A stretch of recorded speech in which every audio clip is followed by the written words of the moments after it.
ঈদযাত্রায় মহানগরীর ভেতরে একটা বাস টার্মিনাল ছাড়া অন্য কোথা থেকে যাত্রী ওঠানামা করালে ব্যবস্থা নেওয়া হবে বলে জানিয়েছে পুলিশ। দুপুরে এক সংবাদ সম্মেলনে কথা জানান ঢাকা মহানগর পুলিশের অতিরিক্ত কমিশনার মুনিবুর রহমান। তিনি বলেন, ঈদ এলেই দেখা যায় নগর পরিবহনগুলো অতিরিক্ত যাত্রী নিয়ে বিভিন্ন জেলার উদ্দেশ্যে রওনা হয়। এবার তেমনটা করলে ভিডিও মামলা এবং রুট পারমিট বাতিল করা হবে। এছাড়া ঈদ ঘিরে কোনো পরিবহন বাড়তি ভাড়া আদায় করলে কঠোর ব্যবস্থা নেওয়ার কথা বলেন পুলিশের অতিরিক্ত কমিশনার।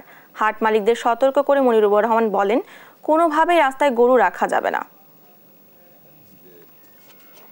কোনো লোকাল সার্ভিস যদি কোনো ইন্টার ডিস্ট্রিক্টের ট্রিপ নিতে চায় বা যদি কোনো যাত্রী অযাচিতভাবে নিতে যায়, এটা তাদের জন্য একটা রিস্ক, তাদের জন্য একটা ঝুঁকি তৈরি করবে। সেক্ষেত্রে আমরা হয়তো অনেক সময় তাদেরকে যদি নিবৃত্ত করতে নাও পারি, আমরা কিন্তু ভিডিও ক্যামেরা দিয়ে তাদের রেকর্ড করে রাখবো। পরবর্তীতে কিন্তু তাদের দরকার রুট পারমিট, ফিটনেস, এইসব ডকুমেন্টারি যে জিনিসগুলো আছে সেগুলো নিয়ে আমরা কাজ করবো এবং পরবর্তীতে তাদের বিরুদ্ধে কঠোর ব্যবস্থা নেওয়া হবে।